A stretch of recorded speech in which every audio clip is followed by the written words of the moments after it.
No playoff. Little chance the Pac-12 could prove to be college football's best. Oregon's meltdown, Arizona State's letdown completely squashed the case for conference supremacy.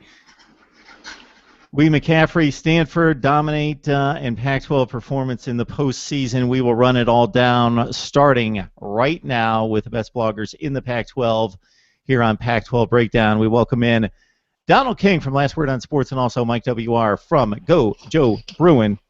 And there's no mistaking by the names or the colors represented who we are representing here. So, Mike, that's true. We're going to defer to Don, of course. He has bragging rights all over the place here. Yeah, for the entire West Coast. Best team, best performance, best player. We could go on and on. So, Don, Stanford 45, Iowa 16. We talked about it just a few minutes ago before we came on. That score does not do it justice. I would love to hear about your experience. You were at the game and also your evaluation of this Stanford team that, considering what we saw from Michigan State and Oklahoma, kind of would have been nice to see Stanford and maybe Ohio State mix it up as well. Yeah, interesting how it all shook out, right? And I will be the first to admit that it didn't go anything like I thought it was going to. You know, you can go back and look at my Rose Bowl preview I wrote for Last Word. I think the key quote was going to be a close, hard-knuckled, relatively low-scoring fist fight in a phone booth. Yeah, none of that. That game was over with 14 minutes left in the second quarter. It was done. It was already 28-0, and everybody in the stadium at that point was like, okay, now it's a pick your score from here. We'll just see what happens. And Shaw did what he would usually do in that situation, took the air out of the ball quite a bit, and it still didn't even get close. It was domination. The game planning from both Stanford's offensive and defensive coaching staffs was amongst the best of the Harbaugh and Shaw era. The only time I saw anything even remotely resembling the first half of the Rose Bowl this year was the second half of the Orange Bowl back in 2010 when Harbaugh was still at the helm and Andrew Luck and those guys just steamrolled Virginia Tech, and turned a one-point game at halftime into a blowout. This was upside down, 35-0 at the half. You just, ask BYU. That's really hard to recover from. You're not going to close that gap all that often. And, and the one last point that you just have to acknowledge, Christian McCaffrey did not win the Heisman Trophy. How? I mean, my Lord, that kid was unbelievable. I mean, he was doing something jaw-dropping every time you looked up. It was really a lot of fun to experience in person. So you were there in person. You did not see the game broadcast. Brent Musburger and Jesse Palmer were doing everything they possibly could to try to sell a comeback, talking about how much time was left. I was actually winning the second half, all those other things. Yeah. Here's the other thing we talked about, and you bring up a good point about Christian McCaffrey, and Derrick Henry had a phenomenal year. The numbers are great. We had a great discussion, I thought, a couple weeks ago, and if anybody's out there would like to hear a great breakdown of the McCaffrey versus Henry argument, go back a couple weeks. Should the Heisman Trophy be voted upon and awarded after all the games are played? We're at a place where 50 years ago, 20 years ago even, yes, there were viable candidates that were left out of postseason play. We have 80 teams participating in postseason play. No viable candidates are going to be left out, Don. You're exactly right. I think actually doing it after the bowl season now makes a ton of sense. Don't know if it'll ever happen. Not sure, how the Downtown Athletic Club feels about it. And yeah, I think it would be the smart thing to do. Might as well get all of the hay into the barn before you go making grand proclamations, because otherwise you can be left to look silly. Henry had a solid game. In the in the national semifinal, but McCaffrey was absolutely electric all day, and the numbers would indicate that he just had the best season by a college football running back ever. And yet, he was number 2, and he was a runaway choice for the AP Offensive Player of the Year. Something looks really, really off. This is the first season, actually, that idea slapped me across the face watching Christian McCaffrey against Iowa, knowing that Derrick Henry's team demolished Michigan State, but he ran for 75 yards on 12 carries, less than 4 yards a carry. I was thinking, wow, the Chattanooga game for Alabama and Derrick Henry, the Central Florida game for Christian McCaffrey counted period, versus the Rose Bowl, which is the biggest game you can play in outside the playoff, and a national semifinal game. Crazy. What do you think about that idea, Mike? It's just nuts. I don't want to throw out the term East Coast bias, but it just seems that, especially it was unfair to Stanford. I think there was there was a significant amount of games that Stanford played where a lot of East Coast teams didn't. And sure enough, on the big stage, first play from scrimmage, McCaffrey just goes to the house, and then he set a Rose Bowl record for all-purpose yards. I see a Rose Bowl Hall of Fame in this guy's future. But no doubt. I was on the Gojo Bruin Twitter, and just all game long, everyone was just, as much as we don't want to be pro Stanford, we just had to give it to McCaffrey because he's incredible, and he's going to be back next year. It's just going to be fantastic. I mean, obviously he should be a preseason Heisman candidate just because of just his sheer awesomeness, his athleticism, his vision on the field. His legs just keep on chugging, and it's just it's beautiful to see from a football perspective, horrible to see from a UCLA perspective. So Stanford's going to be UCLA's first conference game next season, so we'll see how that goes, but that's light years away. Stanford represented really well. It was really good to see that. Unfortunately, unlike Mike in Oregon, didn't represent so well. So overall, the Pac-12 actually did pretty well in their bowl games. I think the first 3 or 4 games, Pac-12 teams were in there, and they just went in and annihilated their teams. So it's just kind of a weird perspective of what are the voters looking at when it comes to Christian McCaffrey, because the kid had it all, and he's going to be even better next year.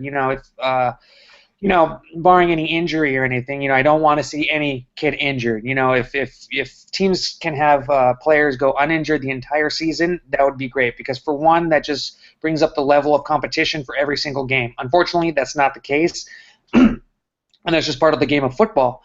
It's been a huge part of UCLA, but it's not an excuse anymore. It's just there are other factors there which we can get into later. But right now, it was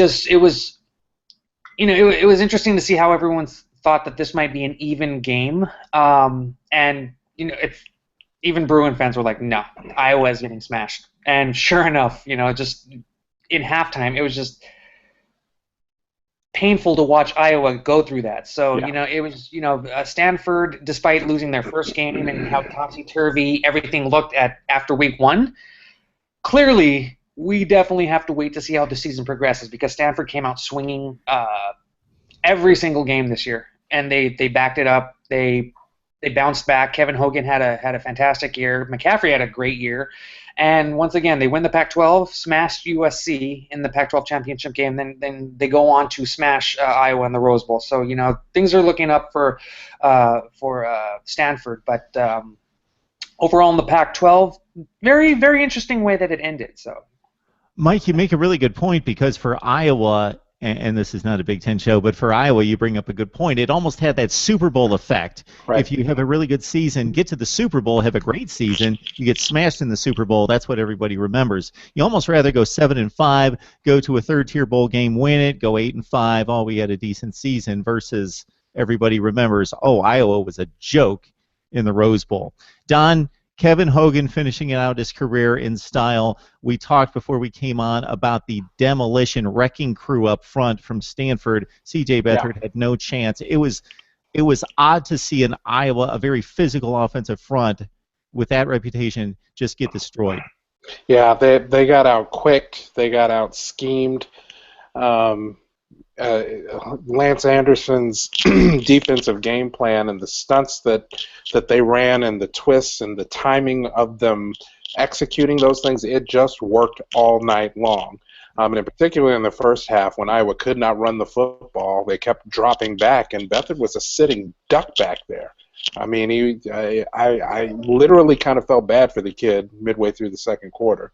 I don't know what you do with that, and that's always been kind of the Shaw MO. You know, always take if you win the toss, always take the opening kickoff. Try to get a lead. Try to play from ahead. Turn up the defensive pressure. And you saw that whole philosophy and the game plan work absolutely perfectly. Last Friday out in Pasadena.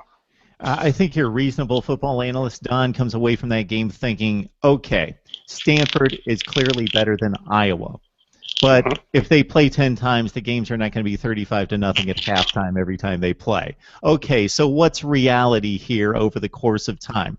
Stanford's one of the 5 best teams in the country. I think most people are comfortable with that statement. Iowa's maybe the 15th or 20th best team in the country. Maybe it's also a bad matchup. Yeah. It looked like a bad matchup, but to me, that was one of the few times I can think of where more than anything, it came down to the game plan and just one team absolutely having the number of the other one from the opening kickoff, all the way until it no longer mattered. So kudos to the coaching staff, and obviously it's the talent on the field. It's the McCaffreys and the Hogans and the Aziz Chatus and the Blake Martinez's, doing their thing all day long. But I got to tell you, the game plan was as solid as I've ever seen executed by a Stanford football team. Hey, Mike, let's go back a few days to the Nebraska UCLA Foster Farms Bowl game. That was a game in which my gut was telling me that Nebraska had more to play for. They were going to come out. They were going to be fired up. They were going to take this as a second chance and play really well. And I almost pulled the trigger on Nebraska pulling off the upset. I did pick them to cover the spread. And it turned out that, they took advantage of a depleted UCLA defensive front and just ran it down their throats. Yeah, definitely. This was pretty much a carbon copy of the USC game. UCLA was actually in the lead early in the game. They had a very good start to the game. It was pretty much even until halftime, until just after halftime, when both the Trojans and the Nebraska Cornhuskers figured out exactly what to do with UCLA. And although Nebraska figured it out a little bit earlier in the second quarter, and it was just basically, don't even bother with a pass. Just run, run, run. The run defense has been abysmal, to be nice, for UCLA. I mean, when Eddie Vanderdoes went down in the first game of the season, that everyone knew that was just killer. Miles Jack going down was a big thing, but I think to his position group, Eddie Vanderdoes was a bit more valuable to the defensive line, going down, being lost for the defensive line all season. Kenny Clark, he has actually been spectacular all season, but playing in the 3-4 or the 4-3 sometimes, depending on how they set up. With him being the only player really to do anything, it's really hampered the Bruins' defense. And sure enough, USC just ran through the Bruins in the final regular season game, and Nebraska did the exact same thing. I'm blanking on the running back right now, but just to see them get 4, 5, 6 yards averaging, and then throwing in like a 12-yard run, it was just demoralizing. And then occasionally when the Bruins were suspecting a run, they throw a pass and they get like 15, 16, 17 yards on that. So it was a very painful game, especially in the second half to watch.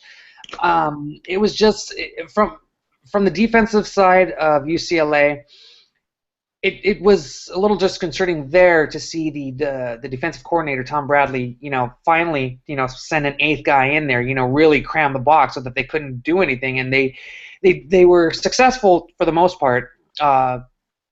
Late third, early fourth quarter, and they were actually the Bruins were actually able to mount a comeback.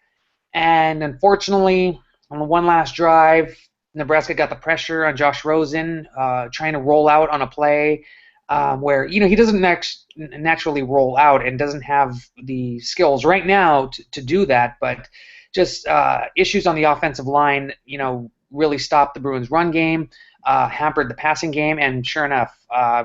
Rosen rolling out, throws an interception, and sealed the game for Nebraska. So it was very, very disheartening Basically, took a few days to shake that one off, but it also made clear the issues that the Bruins have now. Whether it's personnel, whether we can say all these,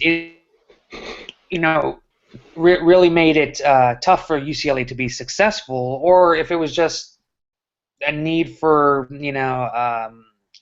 not a need, we'll get into that part yet, but maybe if it was just the coaching staff not making the proper adjustments or doing what they could to keep the Bruins in the game. There just a lot of things that came together and just pretty much imploded for UCLA. Now, as I was getting to what I was talking about with the coaching staff, that was another emotional roller coaster with, is Jim Morris going? Is he staying? What's going to happen?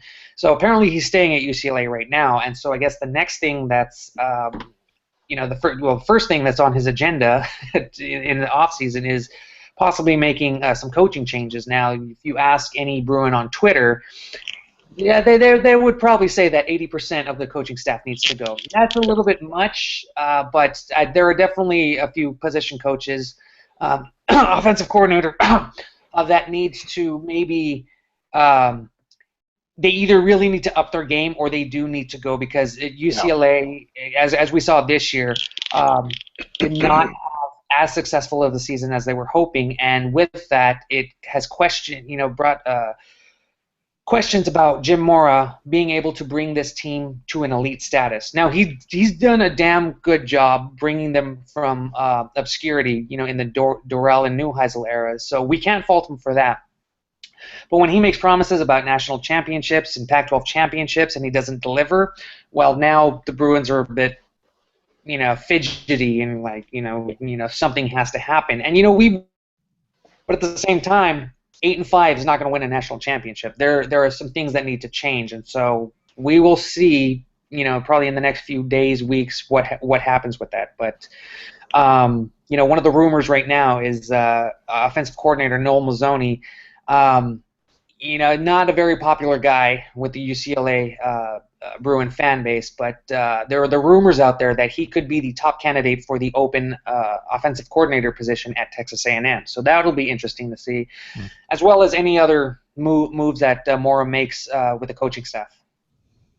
You guys know I'm into conference comparisons. I still think that UCLA is a better football team than Nebraska, but I think they win that game 6 out of 10 times. It's a pretty fair fight, and you lost to a 5-7 team, Mike, but Nebraska was that close to being 9-3. They were as close as it. Yeah, they had a lot of games where they could have pulled it off, or they were just so close, to winning. So I don't think their record really represented who they were. Yeah, I believe 5 of those games were on the last play of the game. Yeah. So yeah, a pretty even matchup there. I still think UCLA is a little bit better. You guys were not as healthy as that Nebraska team. Don, Mike alluded to a good season in bowl play for the Pac-12 at 6-4. It could have been great. I'm looking at these scores and looking at the games, most of which I had a pretty good read on in regards to watching or seeing much of the game.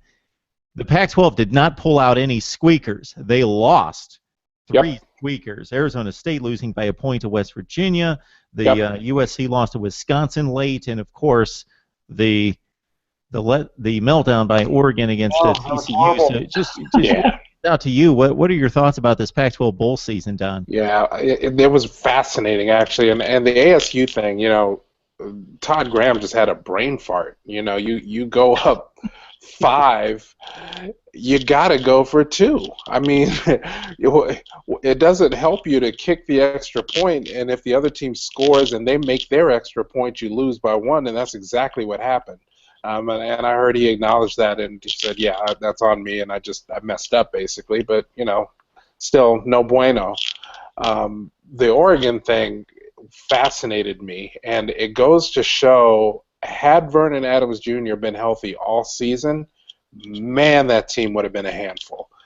We saw him play lights out at Stanford. I saw him play lights out at Stanford, and Oregon won that game. It was still a close one. By that time, good Stanford was playing, but he was flawless that night, and Oregon came out with the win. And I'll tell you, that's a team that finished 9-3 and could very easily have been 11-1 despite the atrocious defense. And I have noticed that they have made a change there at the defensive coordinator position and kind of reassigned the DC back down to linebacker coach, which is a solid move. I don't think you have any choice, particularly after after that meltdown, given that huge lead in the bowl game.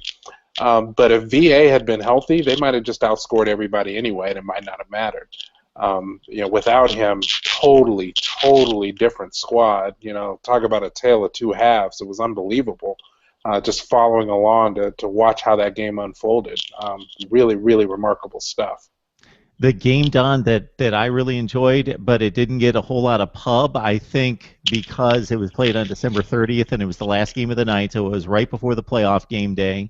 Plus, despite the brand names in this game, USC and Wisconsin, because of the timing of the game, and it didn't jump off the sheet from the standpoint of a score, like, wow, this was a 48-45 game that everybody seems to be enamored by. Not so much me. 23-21 with two very capable defenses. The offenses made exciting plays, but they had to actually do it against capable defenses. I thought it was a very well-played game and a very exciting game that came down to the last drive with Wisconsin knocking off USC. Two contrasting styles. I thought it had everything. It had the name brands. It was a really enjoyable game, but didn't get a whole lot of steam on that one. Mike, anything stand out to you with this Pac-12 bowl season? I liked how in the smaller bowls, Utah. Okay, who was that early? I have my list right here. They took out BYU. Yeah. Yeah, there's Washington showed up well. Arizona and Washington. Yeah, they they came out swinging. So that was really good representation there. But yeah, it's like with Todd Graham, I was like, dude, really? What's going on here? It's just. Yeah. It's kind of like, I don't want to say that Arizona State has an overall sloppy way of game planning, but, this kind of showed exactly what Todd Graham has done and kind of hampers Arizona State from being elite themselves, basically. And then, UCLA just getting run over, just having no answer for Nebraska. And USC, they actually put up a good fight and then just kind of disintegrated in the third and fourth quarter. There was one drive where I forget his name. He was my hero for a while, but 3 straight sacks on Cody Kessler on the same drive, and really put it to the Trojans. And Mark Helton now is 0-2 as a head coach with USC. And the thing with Bruin fans, and I don't want to rail on it just because Bruins talking about Trojans, but it just really shows how impulsive that hire might have been right after the USC game, because they could have at least waited until a week later for the Pac-12 championship game. They could have waited a few weeks later, after the Holiday Bowl, but now it's kind of a black eye for USC. But it's not like UCLA fans can revel in that glory, because we ended the season 0-2 as well. But at the same time, Stanford coming up big. That's that to have the best team playing in the best bowl for the Pac-12 show up and just destroy. It's pretty much curtains for the rest of the Pac-12 next season. But it's really good just to have that representation there. And then it also brought up a lot of questions about especially with a lot of the blowouts in the New Year's bowls, about is the playoff system as good as it could be, because Stanford clearly, I think they, with this performance, the way they ended their season, they probably should have been in the playoffs, because like Michigan State kind of didn't show up, and then I'm blanking on the other team. Who was it? Oklahoma. They got smacked around a bit, so it's I don't want to jump to this conclusion, but for me personally, it kind of prompted a question about should this go to 8 teams? Because as great as it is to go from just one game to 2 games in a playoff system, obviously the more you open it up, it's going to bring up a better contest down the line. But at the same time, that's 3 weeks of bowl games. our team's going to want to do that? Are they going to get tired? Fans are going to want to see that. The schools and the ESPNs, they're going to want to do that, possibly, because that's going to generate more money. But that, it just opens up more questions about, is this playoff system working? Is, our teams being, excluded? But honestly, Stanford just represented, and honestly, I could see that they would have put up a fight in one of those semifinal games. So. Yeah, well, we've got unfortunately, about 8 or 9 months now to kick it around and kick these conferences around and compare the teams. I think I'm going to bring a board out every week, and I'm going to line up, let's say, the ACC versus the Pac-12, and have you guys say who's better, 1 through 12 or 4 through 12, whatever the case might be. We might do that week to week. That'd be fun. I'd be remiss in not mentioning that Jared Goff rides off into the sunset with a remarkable performance as Cal completely outclassed Air Force. I thought that was a good win for the Pac-12. It was expected, but at the same time, Air Force usually shows up in postseason play and puts out a respectable performance, but Cal completely outclassed the Falcons in that one. So before I let you guys go, we do have one more football game. It's outside the Pac-12, but we've got Clemson and Alabama. Don't know if you have any thoughts about that one, Don. Yeah, I'm not picking against Saban in that game. Sorry. So sorry, Dabo. Sorry, Clemson. I think 34-17. Yeah, I think Bama rolls. I think that margin feels about right to me. Clemson will put up a fight and they'll get on the scoreboard, unlike Michigan State. But I think Bama rolls. What do you think about this one, Mike? Yeah, as much as I want Clemson to win, and they've proven thus far that they are deserving of not only a playoff spot but to be in the national championship. They're coming up against an Alabama team that is just solid right now. I mean, this is a different Alabama team from the beginning of the season. You could just see what Nick Saban does to his team to get them ready. Not just every week, but for the season. And they just demolished Michigan State. Like it was almost weird just to see how well Michigan State played this year.